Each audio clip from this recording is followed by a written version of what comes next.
This is Scott Becker with the Becker Private Equity and Business Podcast.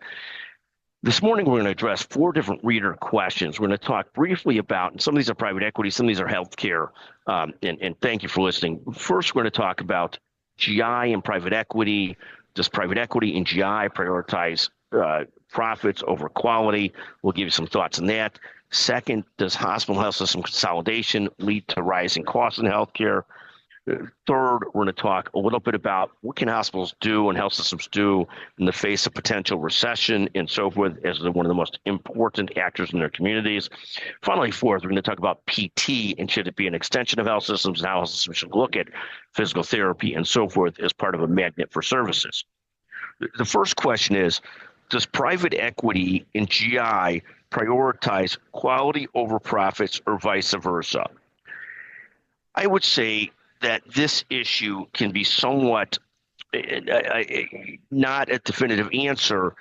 Where you end up with a definitive answer is when the PE fund has over-indebted the entity, and it's not so much that you're trying to prioritize profits over quality, it's that they end up in a spot with it to be so much tighter in how they run the shop that you could end up with less clinical staff and less help than you want to have.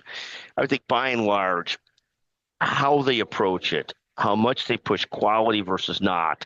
Some of the big GI roll-ups have been very focused on quality and really run by doctors. And so I wouldn't say they prioritize profits over quality, but I do think when they get financially in a challenging spot, you could end up with some of those problems. A great question. The second reader question is, why has the rise in health systems coincided with the rising cost of care? And essentially the movement away from small independent hospitals to large health systems, and has that led to more market power and more ability to raise prices? And I think the answer is probably a guarded yes. I mean, on one hand, the big systems have really had to do this to offset the power of the massive payers. 4 of the largest payers are the 4 largest companies in America. So you end up in a situation where systems have had no choice but to have some bargaining power with those payers to get bigger and bigger. They've also had to get bigger to be able to scale out technology, to employ physicians, to invest in the systems, and so forth. So I don't think one is necessarily a cause and effect of the other, but certainly it has probably led to better care, the more systems that they become systems, but it's also probably led to some higher cost as well, but it's also allowed systems to survive. You've got 40% of systems in the country that are losing money currently still, and the other 60% aren't doing that well. So I think there's probably a good argument that consolidation has not helped inflation in terms of healthcare cost, but probably needed nevertheless. A third question we got from a reader was, if we're headed towards a recession, what could healthcare leaders do to prepare their communities for it?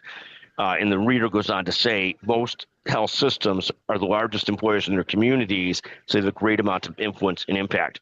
Yeah, I think this is a great question. I think health systems are going to have to be careful on hiring so they don't have to fire lots of people. They're going to have to maintain their head count, probably grow their head count some, but try and do so in not so big a way. And so you end up with more and more health systems trying to handle bigger demand, more volume with the same amount of people and the same amount of platform versus expanding and taking on more debt and doing other kind of things that make them more financially fragile.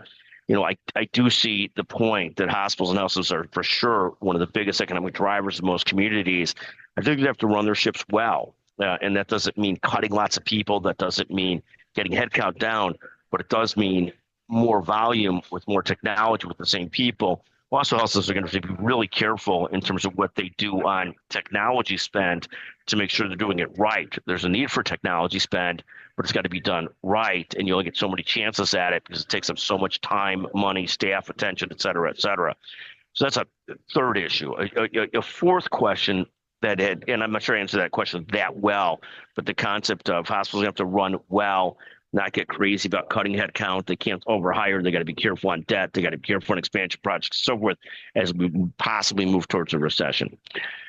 The fourth question from reader was, how should systems use PT as a driver, an extender? And I think it's a great question. You know, the more that health systems, I mean, the challenge of health systems is how well they get paid for this or not get paid that well for it. But the more they can integrate that full community service, particularly connected to orthopedics and some other areas, the better off they are. So much of the best PT right now is done at aligned healthcare facilities versus the health systems themselves. And I think it's a great question. I don't have a clear answer to it. In any event, those are four of the questions that were raised from readers. Some of them relate to private equity, some relate just to general health system management. But thank you for listening to the Becker Private Equity and Business Podcast.